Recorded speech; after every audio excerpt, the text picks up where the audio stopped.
The Deputy Secretary of Treasury made a fascinating speech this week in which he laid out the stark reality of our economy's structural deficit and said that meeting the government's plan to return to surplus would require policy changes that are, quote, unprecedented in recent history.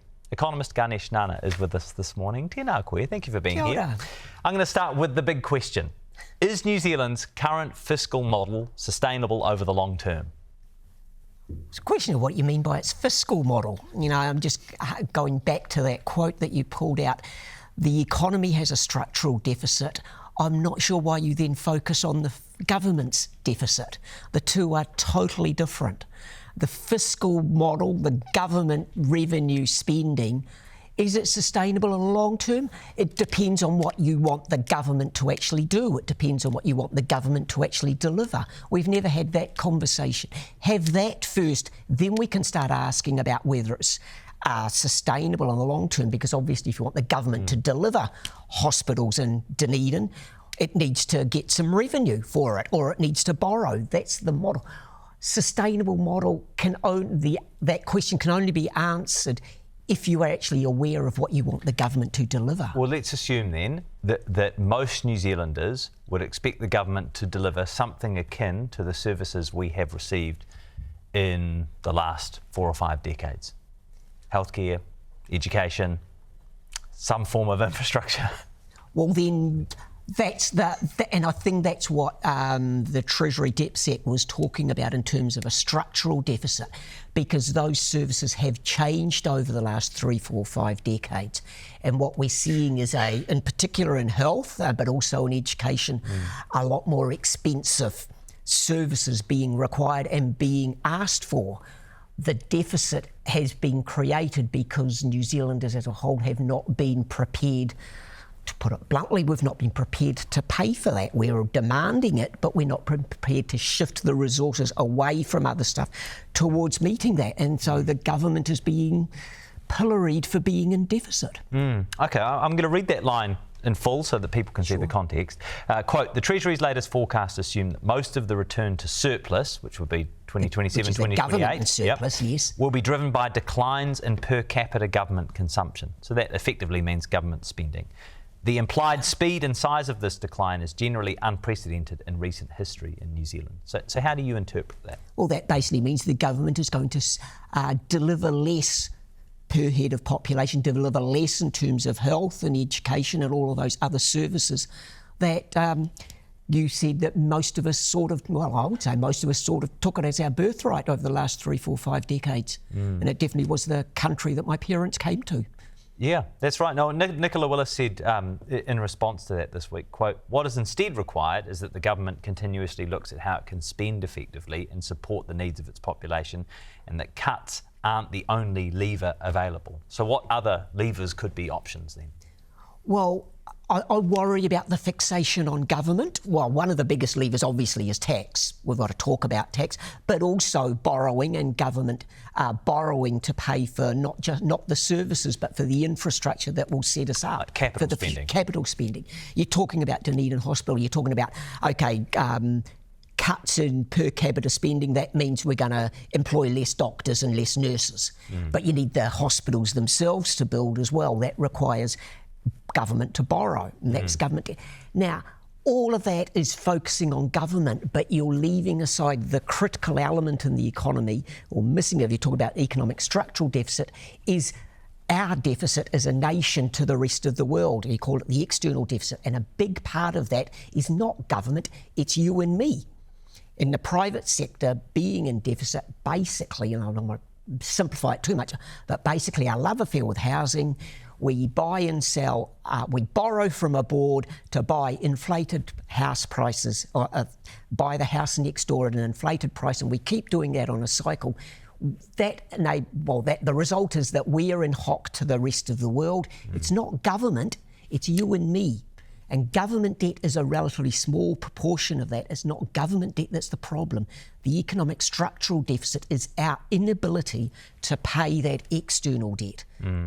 And that's the foreign exchange that we have to earn. If you're serious about government infrastructure, that means we need to focus on export earning, right, which is your buying the boat to go across the Cook Strait to make sure we can get our products offshore and getting to the right place.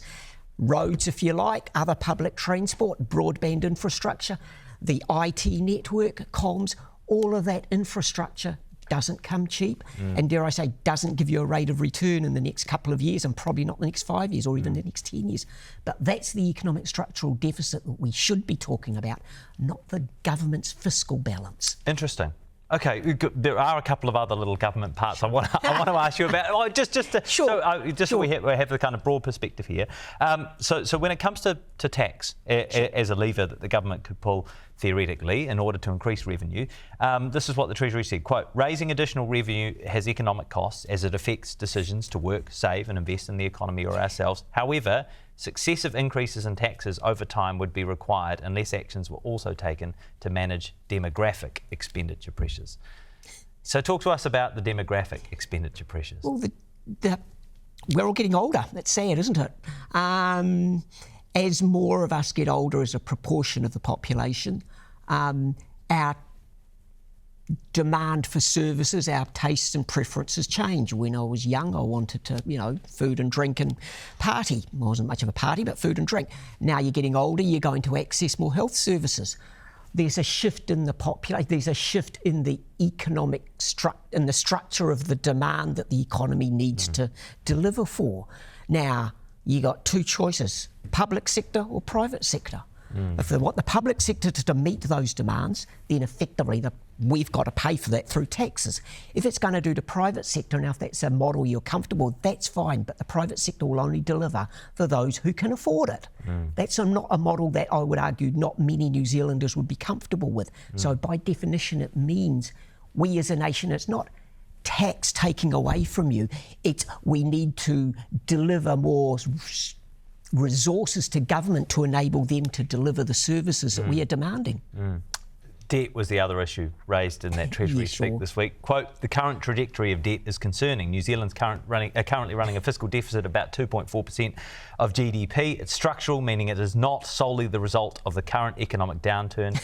The Treasury estimates that we would be in deficit even if the country was in normal economic times rather than recession. How concerned should we be about government? Well, I am extremely saddened that the Treasury continue to focus on the fiscal debt. Where is the connection to the external debt? If they're serious about economic structural deficit, that's the big one. You're talking about 2.4% of GDP. That's tiny in comparison to our external debt, which is currently, I think, running at 40 to 50%. That's the external debt, the private sector, not government. That's the thing that we need to focus on, because that's where the higher that gets, that's where we lose our economic sovereignty. Bluntly, that's why we have to hock off cheap power to an aluminium smelter, because they earn us export revenue. So what sort of policy fixes might address that concern? Well, the key policy fixes up here at our mindsets, a much longer term time horizon, a willingness to invest for the long haul. We've got a whole lot of short-term decisions being made about what we can't afford to do. I make the example of the Auckland Harbour Bridge. When it was built, it cost the equivalent of 10% of our annual GDP at the time. And it was spread over a few years, but that's in today's term, that's $40 billion. Now, if I come out with an infrastructure project, say $40 billion, you get laughed out of court because somebody tells us we can't even afford $3 billion for a couple of new boats. That, to me, is an incredibly short-term time horizon.